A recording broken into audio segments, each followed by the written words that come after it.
ज्ञानाञ्जनशलाकया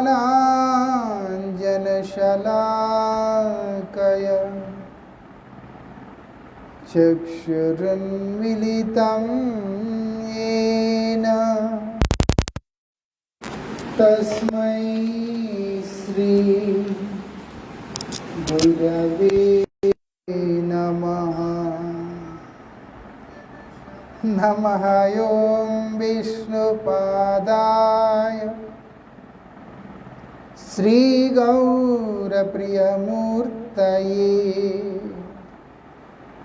श्रीमते भक्तिवल्लभा तीर्थगोस्वामिने नमः। यतीन्द्रियनमस्तुभ्यं गौरकृष्णप्रियात्मने रूपानुगगतिज्ञाय गुरुदेवाय ते नमः। पतितपावन परम करुणामय परमाराध्यतम श्रील गुरुदेव नित्य लीला प्रविष्टों विष्णुपाद परमहंस परिव्राजकाचार्य अष्टोत्तर शतश्री श्रीमद् भक्ति वल्लभ तीर्थ गोस्वामी महाराज जी के अभय चरण में असंख्य कोटि साष्टांग दंडवत प्रणाम करते उनकी अहेतु की कृपा प्रार्थना।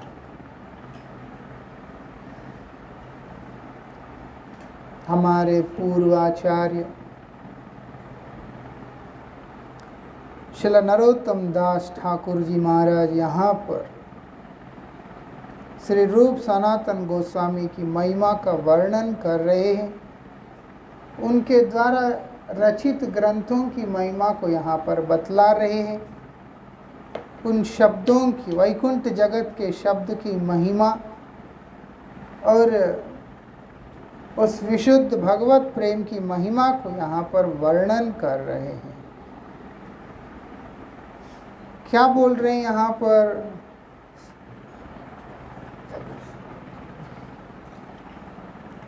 बोलते हैं यहाँ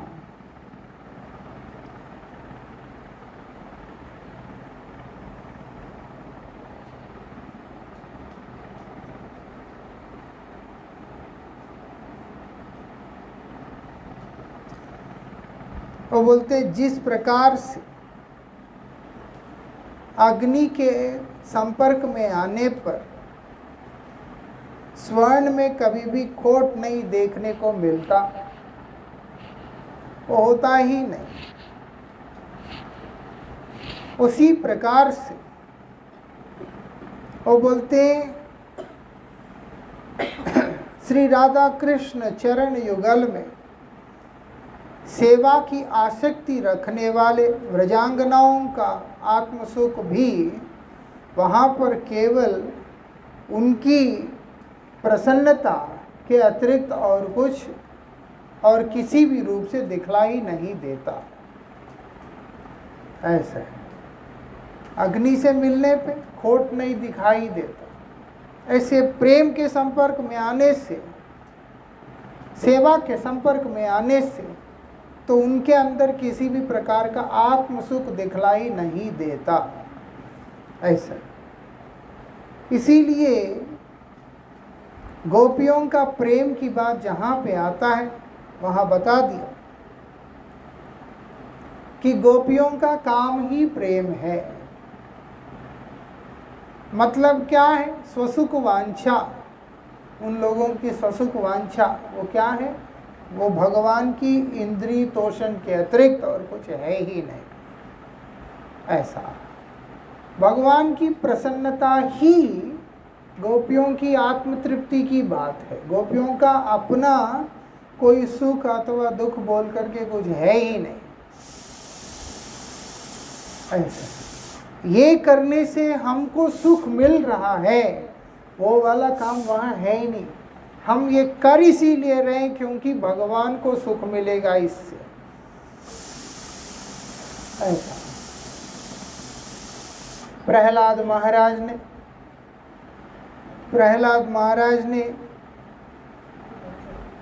हिरण्यकशिपु को यह बात पहले ही बतला दी कि वास्तविकता में उत्तम क्या है। वो बोलते उनका होकर उनकी प्रसन्नता को लक्ष्य करते हुए अपने आप को सक्रिय बनाना सेवा में, वही उत्तम है। सेवा एक होता है सेवा करना, दूसरा होता है सेव्य की प्रसन्नता के लिए सेवा करना। ऐसे कई ऐसे होते हैं वो जबरदस्ती करना होता है उनको सेवा, और जिनका सेवा वो कर रहे हैं एक समय आता है कि वहाँ पर वो खुद परेशान हो रहे होते हैं, उनको ऐसा लगता है कि बस करो अब और नहीं चाहिए, ऐसा तब भी उनको करना होता है। वो जो कर रहे हैं कई साल पहले की बात है, लगभग मान लो 17-18 साल पहले की बात है। यही बिल्डिंग में, बगल वाले बिल्डिंग में, ग्राउंड फ्लोर के एक घर के अंदर कीर्तन के लिए आया था। इसी में मेरा तबीयत ठीक नहीं था, बाल तोड़ हो गया, उससे फिंसी हो गया, फिर फोड़ा हो गया, बुखार हो गया, मैं चल नहीं पा रहा। तो जोर जबरदस्ती करके हमको ले आया, कीर्तन के लिए आप मना कर देंगे? तब तो ऐसे बोलने से मैं थोड़ा इमोशनल हो जाता था, आजकल मैं बोलता चुपचाप जाए ऐसे। बड़े चालू दिमाग के होते हैं, कीर्तन के लिए आप मना कैसे कर सकते? कीर्तन करने से तो सब ठीक हो जाता है, वो सिर्फ दूसरे को बोलने के लिए। ऐसे परम ज्ञान देकर एक हमारे प्रेमी जो भक्त है वो मुझे अपना घर में कीर्तन के लिए ले गया। डॉक्टर ने स्पेशल बोला कि तुम जो है मीठा नहीं खाना। मैं कुछ खा ही नहीं पा रहा, अभी भी होता है, मेरे दांत जो है पीस रहे हैं आज की डेट में। एक्सीडेंट के कारण वो थोड़ा ठीक नहीं है तो दांत पीसते हैं, कोई ना कोई कुछ ना कुछ बना के ले आते हैं और उसके बाद ऐसे देख रहे होते कि खा रहा है कि नहीं खा रहे। अरे दांत पीस रहे भैया, अंदर नहीं जा रहा है। उनका एक वो वाइल्ड लव है, तो जो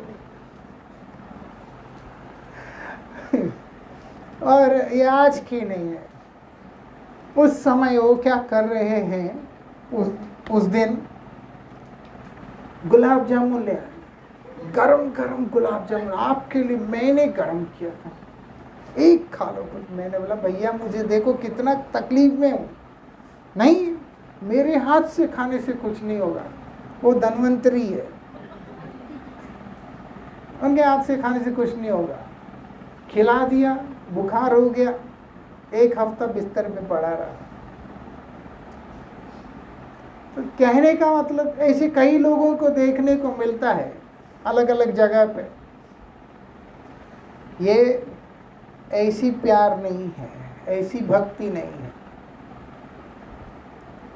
एक इस प्रकार से स्वसुख वांछा ही नहीं है। सेवा करना मेरा धर्म है, उस सेवा को ग्रहण करना ना करना हे गोविंद हे नाथ आपकी मर्जी है। आप स्वीकार भी नहीं करोगे तब भी आपकी प्रसन्नता उसी में है जानकर मैं और उत्साह के साथ सेवा करने के लिए तत्पर रहूंगा, लेकिन दुखी नहीं होऊंगा। समझ में आता है? ले मैं इतना सेवा करता हूँ, उसका कदर नहीं है इसीलिए छोड़ क्या कर, ऐसा नहीं स्वीकार किया तो मेरे प्रभु की मर्जी है, उनकी इच्छा नहीं है तो स्वीकार नहीं किया, लेकिन मैं तैयार हूँ, बस ऐसा, क्योंकि मेरा सुख बोल करके कुछ नहीं है, दुख बोल करके कुछ नहीं है। उनका अगर सुख है, उनके सुख देख करके मुझे सुख है, बस यही यहां पर बता रहे हैं। प्रेम के अंदर जिस प्रकार से स्वसुख वांछा आदि जो है पूरी तरह से खत्म हो जाते हैं, होते ही नहीं है, जिस प्रकार से स्वर्ण के अंदर आग के साथ मिलने पे खोट नहीं हो सकता, जितना अधिक संपर्क में रहेगा उतना वो शुद्ध होकर के निकलेगा, ये उसकी विशेषता। उसी प्रकार से भगवत प्रेम में डूबा हुआ जो प्रेमिक जन है, गोपी जन है, क्या बोल रहे हैं, उनका भी स्वसुख वांछा बोल के कुछ भी नहीं होता, केवल और केवल भगवत प्रेम और उनकी सेवा के अतिरिक्त। ऐसा यहाँ क्या बोल रहे हैं, ना गणी अपन दुख सवेवांछी तार सुख, तार सुख सुखे अमार तात्पर्य। मैं अपना सुख तो चाहती नहीं, क्या चाहती हूँ फिर, वो बोलते तार सुख, उनका सुख चाहती हूँ। ऐसा मैं अपने लिए कुछ नहीं चाहती, कोई सुख की कामना नहीं है, मतलब मैं अपनी दुखों की गणना भी नहीं करती। कृष्ण विरह के अंदर ये जीवन को धारण करना जहाँ पर अत्यधिक कठिन है, और उसी पीड़ा से, उत्पीड़ित अवस्था से जो मैं गुजर रही हूँ, उसमें जो मुझे कष्ट हो रहा है मैं उनको नहीं गिन रहा हूँ। ऐसा ये बात। वो बोलते क्या है यहाँ पर, वो बोलते केवल एक कामना है, वो है उनका सुख, जिससे कि उनको अच्छा लगे। वो बोलते मेरा एकमात्र उद्देश्य, अभिप्राय, प्रयोजन सब केवल उनका सुख है और कुछ नहीं है। ऐसा कृष्ण से राधिका कह रही है, अपना दुख की परवाह मैं करती नहीं, लेकिन ब्रजेश्वरी का दुख तो देखो, आपको उनको देख के भी मन पिघलता नहीं। ऐसा मतलब कौन, यशोदा मैया। बोलते यशोदा मैया कितना दुखी है, हे श्याम सुंदर आपको उनका कष्ट देख के भी मन पिघलता नहीं। ऐसा एक जगह बोल रही है, मेरा अपना कुछ नहीं, सुख दुख इत्यादि, श्याम सुंदर की प्रसन्नता ही मेरा एकमात्र ध्येय है। मोरे यदि दिले दुख तार है महासुख। आप पराकाष्ठा देखो, प्रेम की पराकाष्ठा। बोलते मोरे यदि दिले दुख, अगर मुझे दुख देकर उनको महासुख होता है, मुझे दुख देके उनको सुख हो रहा है, बड़ा आनंद आ रहा है, ले ऐसा। और क्या बोलते हैं, कृष्ण को सुख विदान करने वाला वो जो मेरा दुख है, वही मेरे लिए परम सुख है। ऐसा ले, ऐसे क्या बोलने के लिए होता है, ऐसे कौन होता है, कोई दुख देने वाले को प्यार करता है। ऐसे नमूने को तो इस जगत के मैंने देखा। ऐसा उस जगत की तो बात अलग है, राधिका का प्रेम का बात अलग है। इस जगत में भी देखा कुछ ऐसे पागल होते हैं, वो मार रहा है, उसको मार मार के गाल सुझा देता है, उसके बाद भी वो लड़की जा करके बोल रही है आपके हाथ दर्द तो नहीं किया। बोलती कि फ्रस्ट्रेशन कहाँ उतारेंगे, मैं तो उनकी हूं ना, दासी। ऐसे भी लोग हैं दुनिया में, इतने कामखोर पागल लोग। यहां लेकिन ऐसा नहीं है। यह अप्राकृत जगत की बात हो रहा है। भगवान के चरणों में पूर्ण शरणागति की बात हो रहा है। इस जगत में अगर हम किसी से थप्पड़ खा भी रहे हैं, हमारी वासना जो है उसको भोग करने की, वो हम लोगों से ऐसे काम करवा रहा है। उस जगत में ऐसा है ही नहीं है, क्योंकि भगवान किसी को दुख दे ही नहीं सकते। भगवान का काम नहीं है दूसरे को दुख देना। हमको ही बहुत लोगों ने बोला, आप लोग तो कीर्तन में जा रहे थे, भजन के लिए जा रहे थे, इतना दुख भगवान ने दे दिया। ऐसे से क्यों देंगे? उनको कोई काम दाम नहीं है। हम ही रह गए, मतलब कि उन्होंने पूरी जगत में हमारे साथ ही बदला लेना था कि हमको ही एक्सीडेंट करना था। ये तो अपने दुष्कर्म के प्रभाव से, अपने कोई प्रारब्धों के कारण हमारे साथ ऐसा होता है। इस जगत में कुछ भी होता है और हम सीधा ले जाके आरोप भगवान पे डालते हैं। लेकिन गोपियां, भगवान स्वयं अगर उनको दुख भी दे दे, वो सामने से कह रही है, अगर हमें दुख दे के वो खुश हो रहा है तो उनका खुशी ही हमारे लिए महासुख है। ऐसा हम बोल सकते हैं? ये बात कभी भी नहीं बोल सकते कि भगवान, पहली बात तो भगवान किसी को दुख देते ही नहीं है, क्योंकि वो भगवान का स्वभाव में ही नहीं है। भगवान शासन नहीं करते हैं, भगवान केवल प्रेम करते हैं। वो भगवान के नीचे के जो लोग होते हैं वो लोग शासन करते हैं। नारायण का काम होता है शासन करना, महाविष्णु का काम होता है, कारणोदकसाई महाविष्णु का होता है, प्रद्युम्न, अनिरुद्ध, वसुदेव, संकर्षण इनका होता है, चतुर्व्यूह जो भगवान से निकलते हैं इनका होता है शासन करना। भगवान कभी भी शासन नहीं करते, भगवान केवल प्रेम करते, माधुर्य वितरण करते हैं।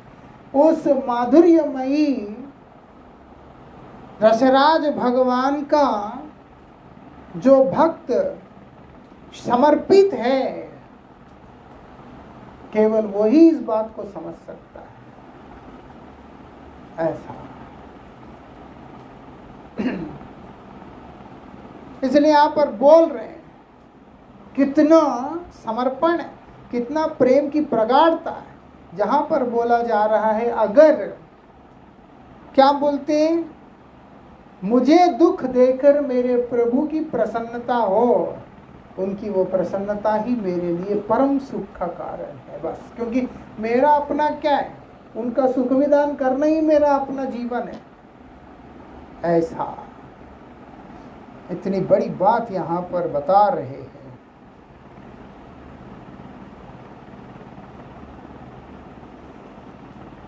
यही बात यहाँ पर बता रहे हैं।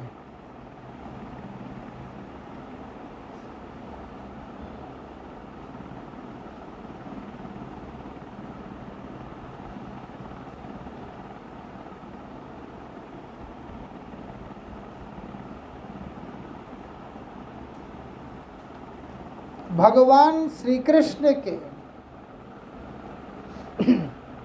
सुख विधान करने का जो अनुरागमयी वासना, मतलब है कि प्रेम, जहाँ पर एक साधना जो है केवल उनकी सेवा करने का हो करके रह जाता है, और वही उनसे मिलन का जो इच्छा जहाँ पर प्राप्त होता रहता है, उसी से क्या हो रहा है, अपने हृदय के अंदर छिपा हुआ जो घोर घना अंधकार है स्वसुख वांछा का, वो सबसे ज़्यादा दूर भाग जाता है। ऐसा कब भागेगा? ये बोलते जैसे जैसे भगवान हमारे हृदय के सन्निकट में आगमन करते हैं, या जैसे जैसे हमारा हृदय उनसे मिलन के लिए लोलुप हो उठता है, जैसे जैसे हमारा हृदय श्री कृष्ण के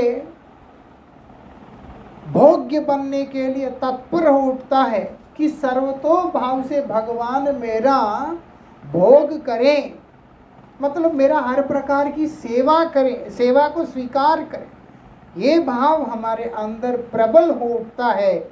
और उसी सेवा वासना से हम लोग भगवान के सन्निकट में जाते हैं, तब जाकर के होता अंदर की सारी गंदगी, सारा मलिन सब खोट सब खत्म हो जाता है। ऐसा विशेषता है।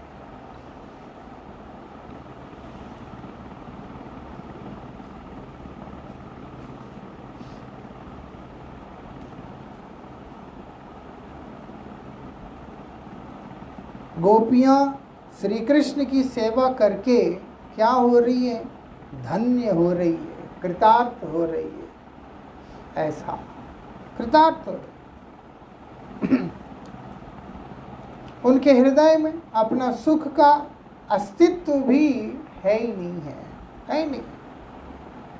आत्म सुख और दुख गोपियों का है ही नहीं है। इसलिए यहाँ पर बोल रहे हैं आत्म सुख दुख गोपीर नाहिक विचार। ऐसा घर जाना पड़ेगा या देखना पड़ेगा, करना पड़ेगा, ये सब चीजें है ही नहीं उनका। कृष्ण सुख है ते चेष्टा मनोव्यवहार, उनका केवल एक ही प्रयास रहता है, वो क्या है? कृष्ण सुख। कृष्ण बिना आर सब करी परित्याग, कृष्ण के बिना सर्वस्व उसका उन्होंने परित्याग कर रखा है, छोड़ दिया, कुछ नहीं। ऐसे आप देखेंगे जब कृष्ण वो लोग श्रृंगार भी कर रही है, किसके लिए श्रृंगार कर रही है? केवल श्याम सुंदर के लिए, कि हम श्याम सुंदर को अत्यंत सुंदर दिखें, उनके हृदय को बड़े प्रसन्नता हो हम लोगों को देखकर, इसी उद्देश्य से वो लोग सजती है। इसलिए जब श्याम सुंदर की तरफ से पुकार आता है तो वो जहाँ तक जितना तक सजी है उतने में ही छोड़ के चले जाते हैं। कई बार ऐसा वर्णन आया कि कोई गोपी आज एक तरफ सज के चली गई, कोई गोपी कहीं और तरफ सज के चली गई, ऐसे ही आया। कोई गोपी खुले बाल में चली गई क्योंकि बाल बांधने का भी समय मिला नहीं, कृष्ण ने तो बुला लिया। जैसे ही वहां पहुंचा वेणुनाद किया, सबको एक एक का नाम ले लेकर, और गोपियां वहां पहुंची जाए। ऐसा क्योंकि वो कृष्ण को प्रतीक्षा नहीं करा सकती है। हमको बुलाया तो प्रभु का हमसे मिलन की इच्छा है, तो मैं अपनी सजावट नहीं देखूं, अपना श्रृंगार नहीं देखूं, मेरा श्रृंगार किसमें है? कृष्ण के द्वारा स्वीकृत होने में है। ऐसा।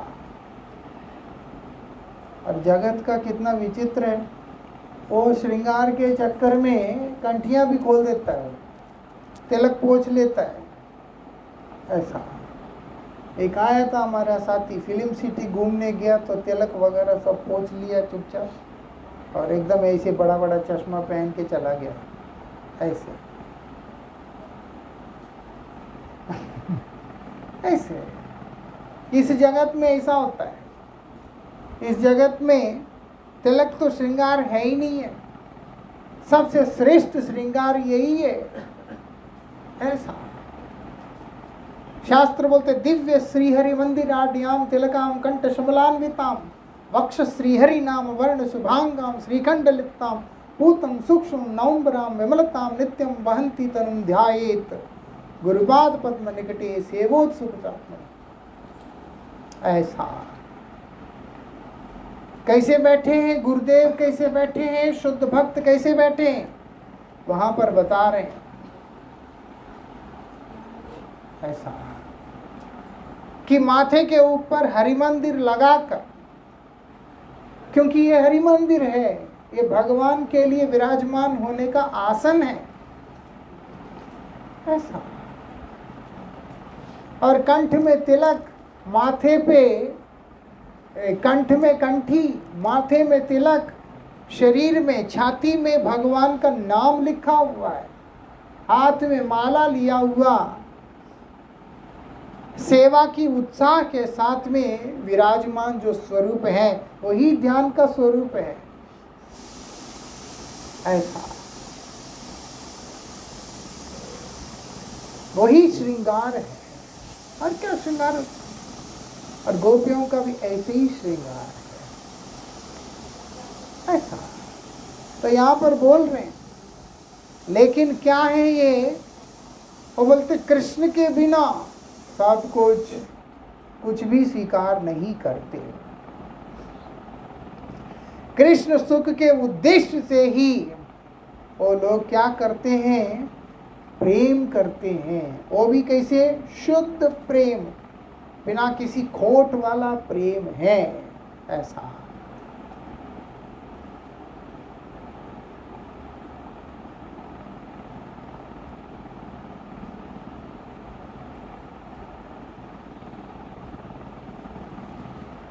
प्रकट लीला में श्री कृष्ण मथुरा चले गए और व्रज सुंदरियां मतलब गोपियां क्या कर रही हैं? उनकी विरह की वर्णना, उनकी विरह की वर्णना विभिन्न ग्रंथों में रचना किया गया है। विरह का मतलब क्या है? बोलते विशेष रूप से हमारे प्रियतम वस्तु का ध्यान, उसका चिंतन, उनका स्मरण। विरह मतलब नहीं है तो ऐसा होता है जहाँ पर मिलन है वहाँ पर विशेष चिंतन नहीं होता,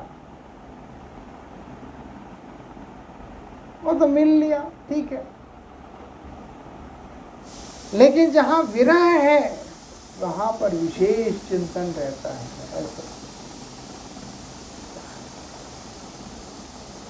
मतलब हर चीज में चिंतन रहता है, हर अवस्था में चिंतन रहता है। आप देखेंगे श्याम सुंदर जब ब्रज में हैं तो केवल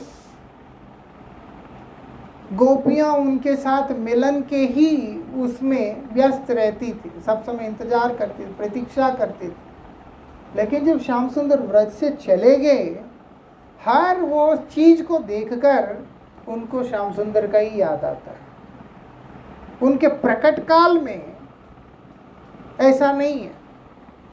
अब जब वो उधर से चले गए हैं, मथुरा गमन किए हैं, तो फिर उनको हर चीज को देखकर श्याम सुंदर ही दिखलाई दे रहा है। घने बादलों को देखते तो श्याम सुंदर दिखता है, कदम वृक्ष को देखते तो श्याम सुंदर दिखता है, जमुना जी को देखते हैं तो दिखाई देता है, मटका देखते हैं तो दिखाई देता है, माखन देखते हैं तो दिखाई देता है, गोमाता को देखते हैं तो दिखाई देता है, या उन्होंने स्थान जहाँ जहाँ पर उन्होंने रमण किया है भक्तों के साथ, वो सब जगह देखने से वो दिखाई देता, ऐसा। इसीलिए जहाँ भी मुंह करते हैं, जो कुछ भी देख रहे होते हैं, वहाँ पर वही दिखलाई पड़ रहा होते हैं।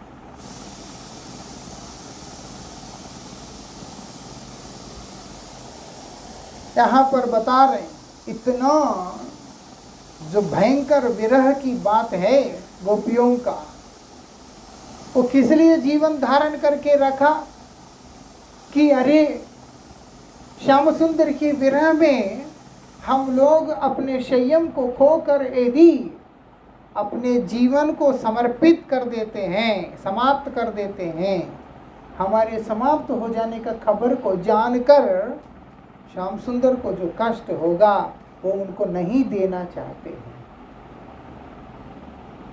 मालूम है? जिंदा रहना आसान नहीं होता। जब तड़पन हो रहा होता हो तब भी जीवन धारण करके रखना बहुत बड़ी बात होता है। भरत जी महाराज एक पल के लिए भी जीवित नहीं रहना चाहते हैं। उनके जीवन भर ये उनको पीड़ा देता रहा कि मेरे ही कारण भगवान रामचंद्र जी को वनवास में जाना पड़ा है। ये दुर्भागा तो मैं इतने बड़े, उनको ऐसा नहीं, इतना बड़ा कलंक मैं अपने सिर पे ले लिया। वो तो एक तरफ है, दूसरा मेरे इष्ट देव है, मेरे प्रभु, मेरे स्वामी जो हैं वनवासी बनकर स्थान स्थान में भ्रमण कर रहे हैं, और वो भी नग्न चरण में। कैसे उस चीज को वो बर्दाश्त करे, बड़ा मुश्किल है। वो तो जीवन धारण करना मुश्किल है, लेकिन भगवान राम ने उनको उतनी कठिन परिस्थिति में रखा, उतनी कठिन परिस्थिति में रखा, उन्हीं को दायित्व दिया कि तुमको ही अयोध्या को संभालना है, ठीक है, मेरे आने तक संभाल। वो तो वहाँ वो जीवन नहीं रखना चाहते। आप सोचो कितना कष्ट होने के बाद उस कष्ट को भी धारण करके, उस कष्ट को भी उठाकर भरत जी महाराज वहाँ पर सब कुछ किया। साधारण बात नहीं है।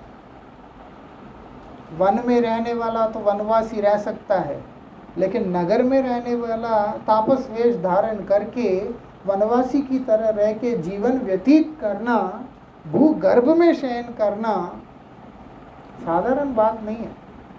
मेरे प्रभु धरती पे सोते हैं तो मैं उनके चरणों में सोऊंगा बोल के गर्त करके खड्डा बना के उसके नीचे जाके सो रहे। ऐसा कितना विरह, ऐसा विरह की पराकाष्ठा में सब कुछ जो है शून्य सा प्रतीत होता है। ऐसा इसलिए बोल दिया, उसमें महाप्रभु ने स्वयं बोल दिया, युगायतम निमेषेन चक्षुषा प्रवृषायितम शून्यायतम जगत सर्वम गोविंद विरहेन। गोविंद के विरह में, भगवान के विरह में पूरा त्रिभुवन शून्य की तरह दिखाई दे रहा है, अंधकार की तरह दिखाई दे रहा है। इतना पीड़ा लेकर के चल रहे हैं, इतना कष्ट लेके चल, ऐसा कुछ दिख ही नहीं रहा, चारों तरफ अंधेरा दिख रहा, और एक निमेष काल भी युग की तरह दिखाई दे रहा है। उस समय को धारण करके रखना ही मुश्किल है, काल के अधीन होकर के रहना ही मुश्किल है। ऐसा बार बार देख रहे कि अरे समय व्यतीत नहीं हो रहा, समय व्यतीत नहीं हो रहा। ऐसा जैसे कई बार कथा में आके बैठ के बार बार घड़ी देख रहे होते हैं, इधर उधर देख रहे होते हैं, ऐसा लगता है ना कि खत्म हो, जल्दी चले, घर चले। बड़ा मुश्किल है, समझ नहीं आ रहा है। ऐसे भी होता है किसी किसी को,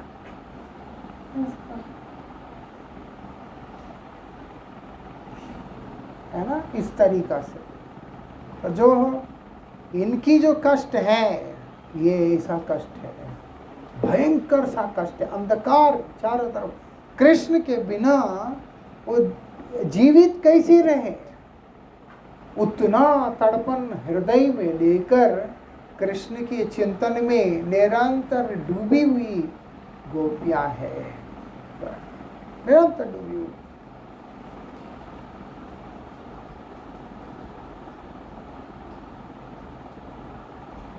क्या बोलते हैं, फिर भी ऐसी विरह की वेदना में जहां पर जीवन धारण करके रखना असंभव है, असंभव है, फिर भी जीवन धारण करके रखा। किस लिए? तड़प तड़प के क्यों जीना?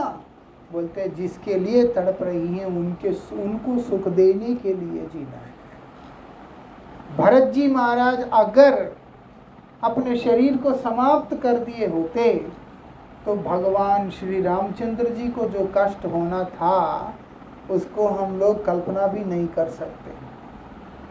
चित्रकूट के उन वनों में जब माँ सीता जा रही है वहाँ पर, तो उनके चरणों में एक पाषाण स्पर्श होता है और माता को तकलीफ भी हो रहा थोड़ा सा, क्योंकि सुकोमल चरण है। कहाँ वनों में घूमना है, कभी सुकोमल चरण है। भगवान राम ने तो उनसे कहा था कि सीते तुम अयोध्या में रह जाओ, लेकिन कहाँ संभव होता है कि जो है शक्तिमान को छोड़कर शक्ति का रहना, सेव्य को छोड़कर, विषय विग्रह को छोड़कर आश्रय विग्रह का रहना कहाँ से संभव होता है? स्वामी को छोड़कर सेवक का रहना कहाँ से संभव होता है? वो तो उनके चरणदासी हैं, वो तो रह ही नहीं सकती हो तो ऐसा।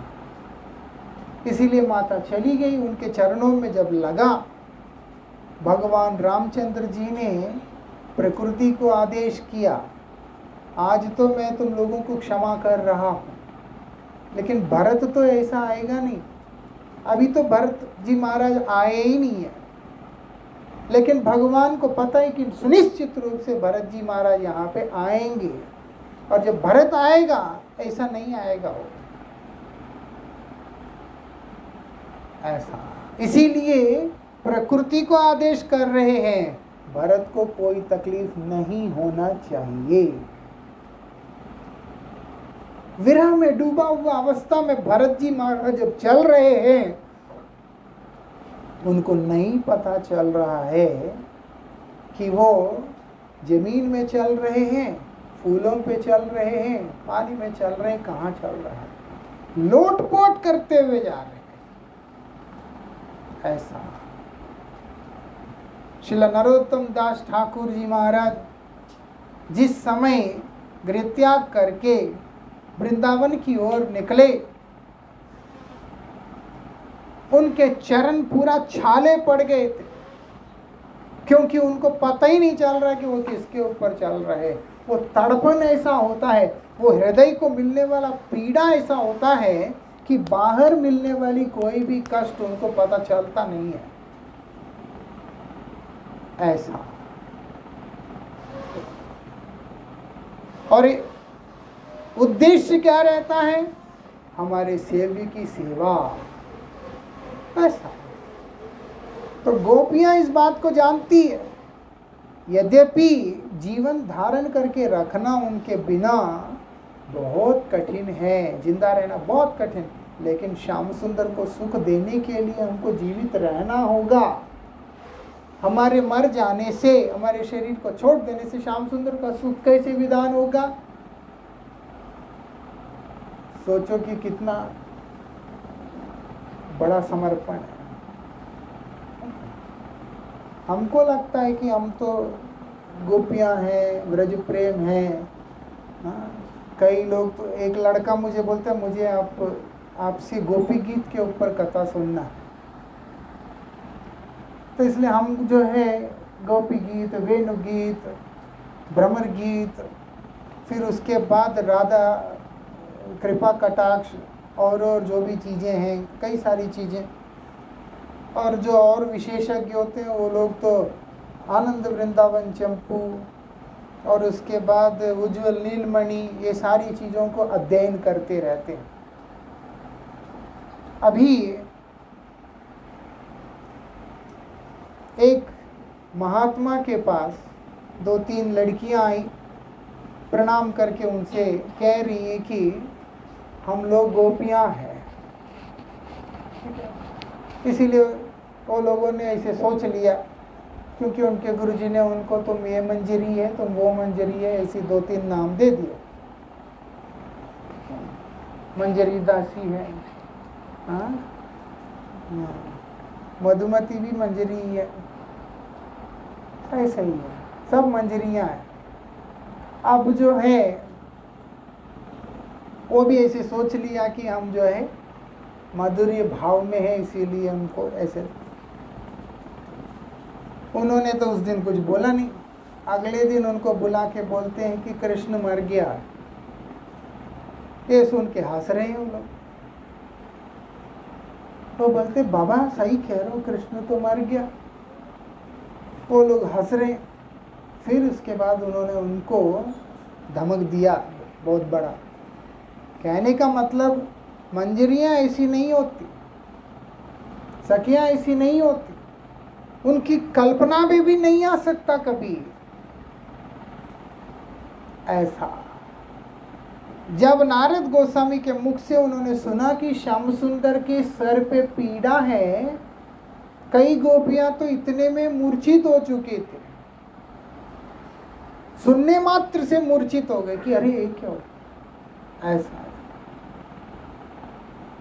कैसे उनका सुख विधान करती है, कितना उनके सुख के लिए तड़पती है, आप चिंतन कर सकते हैं। उनका एकमात्र कारण है जीवित रहने का, कृष्ण को सुख देना। हम लोग अगर हरि का श्रवण करते हैं, हरि नाम करते हैं, तो हम लोगों के अंदर ये भाव आना चाहिए, ये भाव आना चाहिए। कृष्ण के लिए विरह होना चाहिए। जैसे श्री माधवेंद्र पुरी पाद अपने विरह को प्रकट कर रहे, कहाँ कृष्ण प्राणनाथ मुरली वदन, कहाँ है हे नाथ, आप कहाँ पे हो, आपको कहाँ जाके मैं प्राप्त करूंगा। आपके बिना जो तड़पन मेरे हृदय में वैदा हो रखा है, वो मैं किसको जाके सुनाऊंगा, किसको जाके सुनाऊंगा, कहाँ जाके सुनाऊंगा, कौन सुनेगा। अगर मैं किसी को कहूंगा भी तो वो मुझे पागल समझेगा। ऐसा रघुनाथ दास गोस्वामी कितने विरह के अंदर तड़पते हुए, उनसे रहा नहीं जा रहा, घर से बार बार भागे जा रहे, और घर वाले क्या बोल रहे, पागल हो गया है, उनको पागल दिखाई दे। लेकिन विरह होता ही ऐसा है, वो विरह है जहां पर भगवान के लिए अंदर तड़प उत्पन्न हो जाता है। ऐसा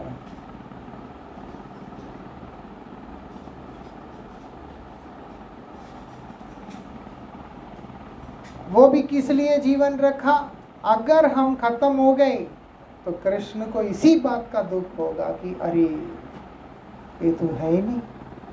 उनको वो सुख ना देने के लिए उस तड़पन के साथ में अपने जीवन को धारण किया हुआ है।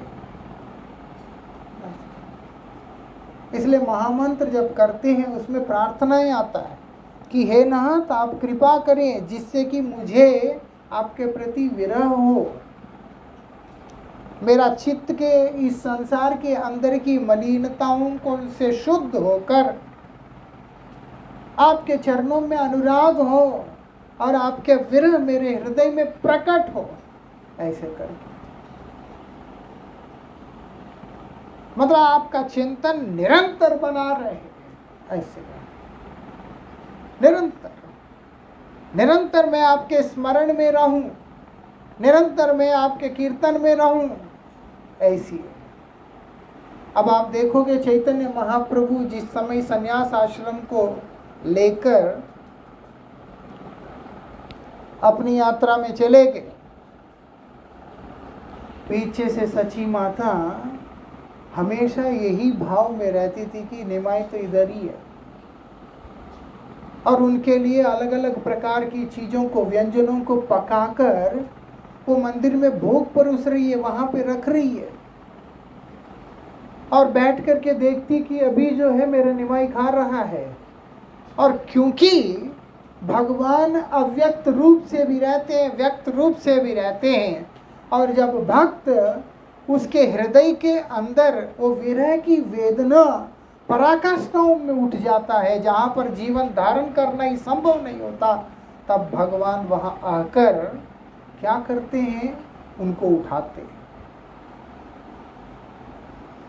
ऐसा वहाँ आके उनको उठाते हैं, वहाँ से चल। इसीलिए सची माता तड़प रही है, महाप्रभु क्या कर रहे हैं, गौर सुंदर क्या कर रहे हैं, वहाँ पर वो आके सारा कुछ खा रहे हैं और देख भी रही है, सुख भी हो रहा है। फिर उसके बाद जब देखती है तो वो दिखाई भी नहीं देती। ऐसा है। ये बड़ा अद्भुत आनंद का विषय है। विरह वास्तविकता में सबसे ज्यादा आनंद का विषय है। इसीलिए शुद्ध भक्त हमेशा विरह की कामना करते हैं, मिलन की कामना उतना नहीं करते, बोलते विरह की कामना चाहिए। ऐसा विरह में अधिक आनंद है। ऐसा। और क्या बोलते हैं, आत्मसुख कामना का लेश मात्र भी उनमें नहीं है। जिसको आत्मसुख कामना है वो लोग विरह को बर्दाश्त नहीं कर पाते। ऐसी अवस्था में वो लोग अपने जीवन को समाप्त कर देते हैं या फिर डिप्रेशन में चले जाते हैं। लेकिन ऐसा नहीं है, गोपियां कभी डिप्रेस्ड नहीं थी। इसीलिए गोपियां जिस समय एक स्थान में एकत्रित होती है जमुना जी के जल लेने के लिए अथवा किसी और उद्देश्य से एक जगह पे एकत्रित होती है, वो लोग कृष्ण चर्चा को करते करते, कृष्ण कीर्तन को करते करते, कृष्णमय होकर, कृष्णावेश में डूबकर कृष्ण जैसे कार्य करने लग जाती है। ऐसा कृष्ण चर्चा को करते करते करते करते कृष्णावेश में आकर सब कृष्ण जैसी क्रियाओं को करने लगते हैं। हमको ये समझ में आएगा नहीं है, लेकिन हम प्रैक्टिकल देखा परमाराध्य श्रील गुरु महाराज जी को। गुरु महाराज जी परम गुरुदेव के विरह में विभोर होकर, एकदम चंचल होकर, गुरु जी कलकत्ता से निकल के गिरिराज जी में आ गए थे। गुरु जी वापस नहीं आना चाहते थे, उनको वापस मठ में जाने का इच्छा नहीं था। क्यों? क्योंकि हम मठ के लिए तो आया नहीं, हम तो गुरु जी के लिए आया। जब गुरु जी इस जगत में नहीं है तो मैं वहाँ जाके क्या करूँगा। गुरु जी हमारे गिरिराज जी के चरणों में जाकर वहीं पे रुके हुए थे। ऐसा इसलिए श्री गुरु महाराज जी परम गुरुदेव के समाधि के समय में वहाँ उपस्थित नहीं थे। बाद में पता चला कि वो गोवर्धन जी में हैं, तो गुरु जी को गन पॉइंट पे जबरदस्ती वापस मठ में लेके आए। उनका एक गुरु भाई श्री प्रहलाद गोयल उनका नाम था, वो गुरु जी के पास जाके गन रखा, बोलते आप चलेंगे कि नहीं मठ में। गुरु जी बोलते किस लिए जाना है, हम गुरु जी तो है ही नहीं। वो गन ऐसे उठा के ऐसे रखा और बोलते जाएंगे कि नहीं। गुरुजी तो सरल प्रवृत्ति के, जब देखा गुरुजी को लगा कहीं ट्रिगर दबा देगा तो मुश्किल हो जाएगा, उस कारण से गुरुजी उनके साथ में वापस गए थे। बहुत रिक्वेस्ट किया उनके गुरु भाइयों ने, सब ने, गुरुजी जाना ही नहीं चाहते थे। और वही परम गुरुजी का विरह को अपने हृदय में गुरुजी ने जीवित रखकर तड़प तड़प के, देखा जाए तो परम गुरुजी जैसे ही बनकर इस जगत के अंदर जीवन यापन किया। इसीलिए अधिकांश उनके गुरु भाई भी बोलते हैं, बहुत सारे लोग बोलते थे कि ये माधव गोसाई महाराज जी के टेप रिकॉर्डर है। ऐसे कुछ लोग बोलते हैं, और कई लोग बोलते थे कि ये तो माधव गोसाई महाराज जी का अभिन्न स्वरूप है, एज इट इज है। ऐसा कहाँ से होता है?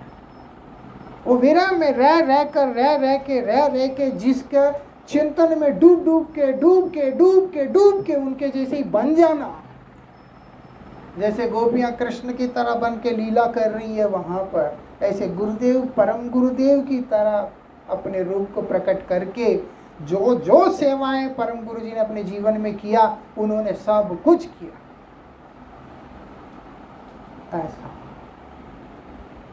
गुरुवर्गों के साथ, गुरु भाइयों के साथ, शिष्यों के साथ, जैसे परम गुरु जी का शिष्य वात्सल्यता था, गुरु जी के अंदर ऐसी शिष्य वात्सल्यता देखने को मिलता है। ऐसे ही सतीर्थ प्रीति जैसे परम गुरु जी का था, ऐसे ही गुरु जी के अंदर भी सतीर्थ प्रीति देखने को मिलता है। सभी गुरु भाई एक जैसे नहीं होते। फिर भी गुरुजी का प्यार सबके लिए एक जैसा था। वो गुरुजी का विशेषता है, क्योंकि परम गुरु महाराज जी ऐसे ही थे, इसलिए गुरुजी भी ऐसे ही है। इसलिए परम गुरु महाराज जी का चरित्र को जब हम लोग अध्ययन करते हैं, चिंतन करते हैं, उनकी सेवा भाव, किस प्रकार से उनका सेवा भाव था ब्रजवासियों के प्रति, किस प्रकार से उनका सेवा भाव था अपने गुरु भाइयों के प्रति, शिष्यों के प्रति, सब कुछ एज इट इज गुरुजी ने उतार दिया ऐसे करके। नाटक कोई थोड़ा टाइम के लिए कर सकता है, जीना अलग होता है और एक्ट करना अलग होता है। गुरुजी एज इट इज इस जगत के अंदर उसको उतार दिया। इसलिए गुरुजी के प्रकट काल में कभी ये नहीं फील होने दिया कि परम गुरुजी नहीं थे। उसका कारण क्या है? उनके हृदय के अंदर अपने गुरुदेव की चिंतन का, विरह का जो अग्नि जो जल रहा है। और हम देख भी सकते हैं गुरुजी 89 की एज में, 88 की एज में अपने गुरुजी के कमरे में जाके, भजन कुटीर में जा कर के हाँ गुरुदेव करके गुरुजी क्रंदन कर रहे थे। वो क्या उस 89 की एज में आया? वो 23 से ही है जब वो उनसे पहली बार मिले हैं, मतलब ऐसा वो एज में नहीं आता। जो बचपन से जो चीज अंदर नहीं है वो उस समय नहीं आएगा। गुरु महाराज जी का वो विरह जो उस समय से, जब गुरुजी 22-23 साल के, तब से जो अंदर सुलग रहा है, वो बढ़ते बढ़ते बढ़ते बढ़ते उस उम्र में आके वो हर सीमाओं को तोड़कर जगत के सामने प्रकट हो गया। ऐसा हम इसीलिए गुरुजी को गुरुगत प्राण के रूप से देखते हैं। वो अभिन्न स्वरूप है, एक ही प्राण है। ऐसा कारण क्या? विरह। ऐसा गोपियां भी ऐसी है, वो लोग डिप्रेशन में नहीं रहते।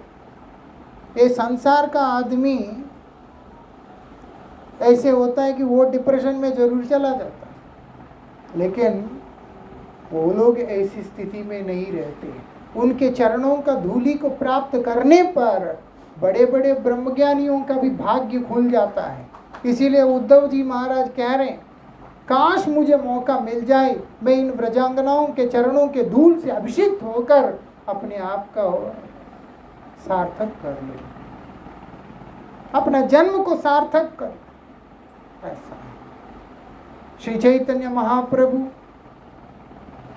के परम प्रिय भक्त श्री सच्चिदानंद भक्ति विनोद ठाकुर जी महाराज कह रहे, जो कि कमल मंजरी है, क्या बोल रहे हैं वो? शुद्ध भक्त चरण रेणु भजन अनुकूल। भजन के लिए अनुकूल क्या है? शुद्ध भक्तों की चरणों का धूल।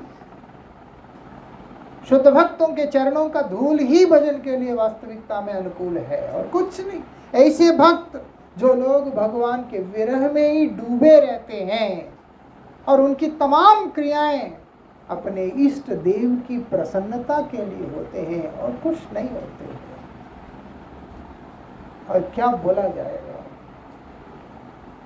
इसीलिए उनका ही चरणों का धूली भजन के लिए अनुकूल है, अन्य कोई भी वस्तु अनुकूल नहीं है। ऐसा क्या बोल रहे हैं? भक्त सेवा परम सिद्धि। ऐसे शुद्ध भक्तों का, प्रणयी भक्तों का, विरही भक्तों का सेवा ही परम सिद्धि है, सर्वश्रेष्ठ सिद्धि है।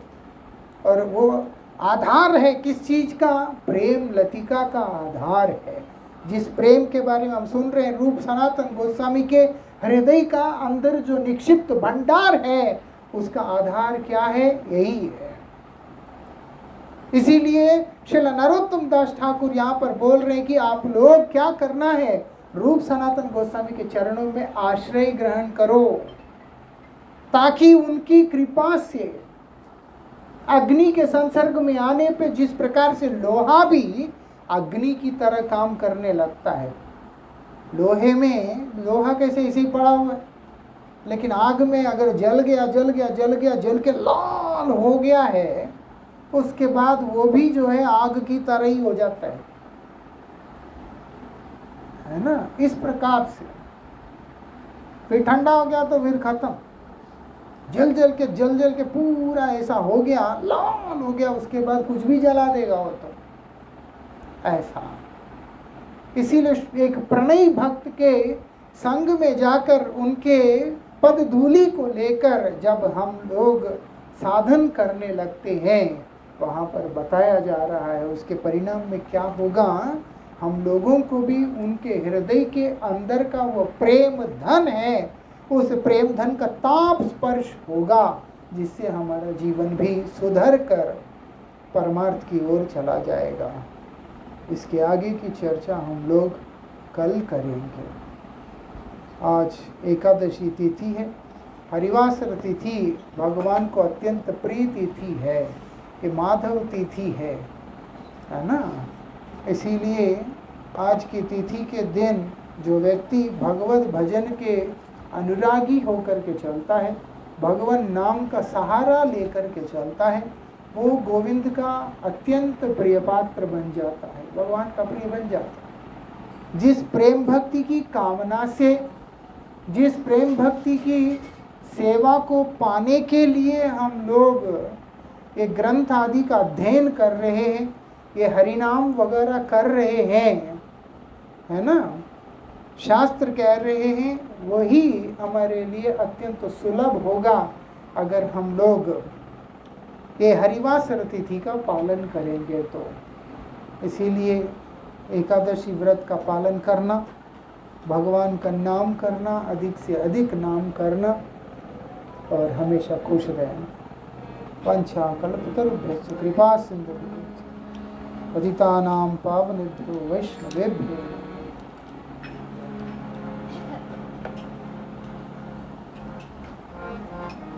कहाँ कृष्ण प्राणनाथ मुरली वदन,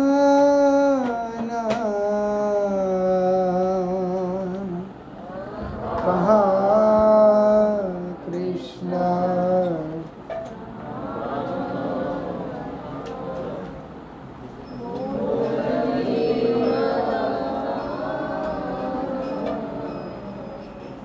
कहाँ जाऊं कहाँ पाऊं ब्रजेंद्र नंदना,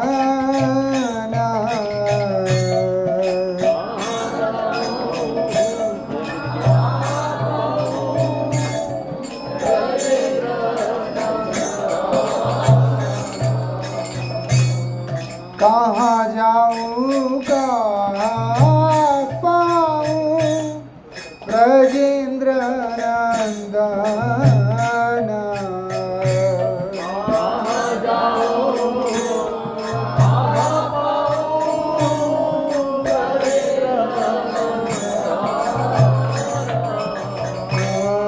कहाँ कृष्ण प्राणनाथ मुरली वदना,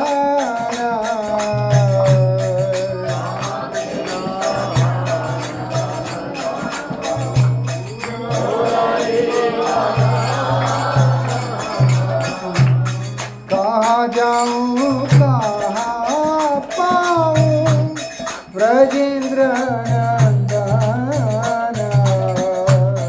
कहाँ जाऊं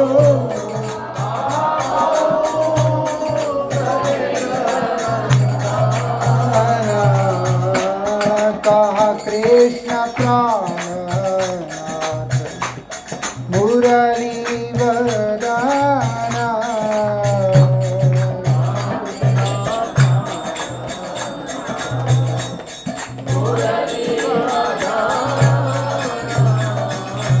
कहाँ रे कहिबो कथा केवा जाने मोरा दुख, कहिबो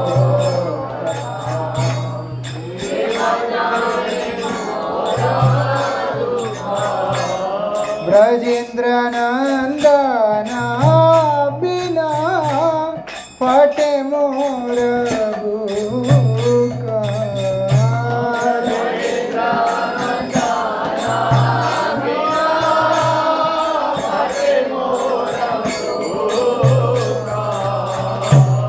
ब्रजेंद्र नंदना बिना फटे मोर बुक।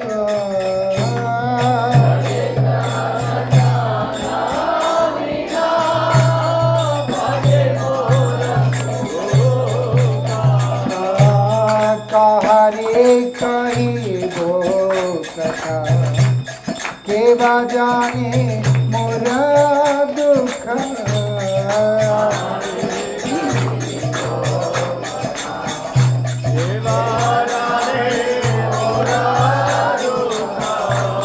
ब्रजेंद्र नंदना बिना फटे मोर बुक।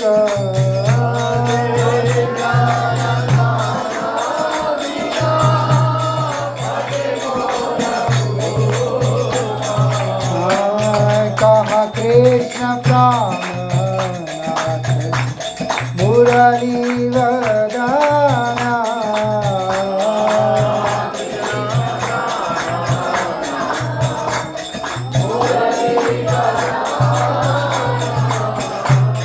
हरे कृष्ण कृष्ण कृष्ण हरे हरे हरे राम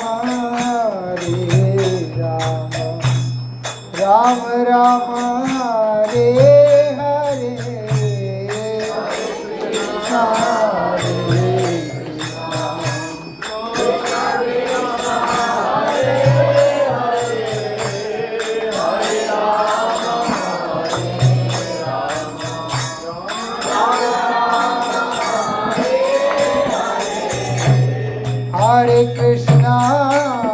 हरे कृष्णा कृष्णा कृष्णा हरे हरे हरे राम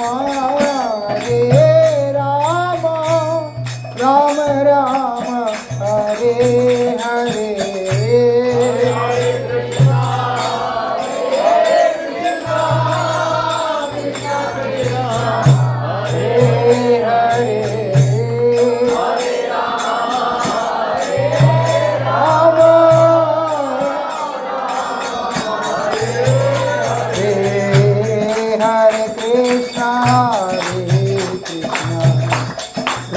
कृष्णा हरे हरे हरे राम राम राम हरे हरे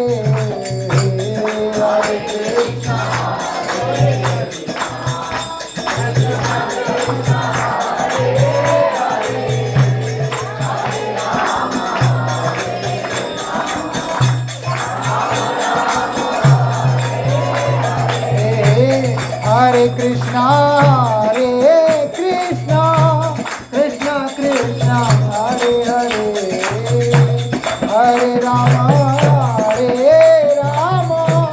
राम राम हरे हरे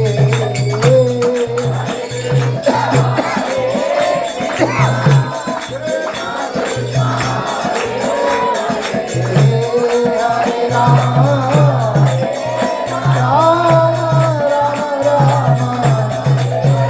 हरि बोल हरि बोल हरि बोल हरि बोल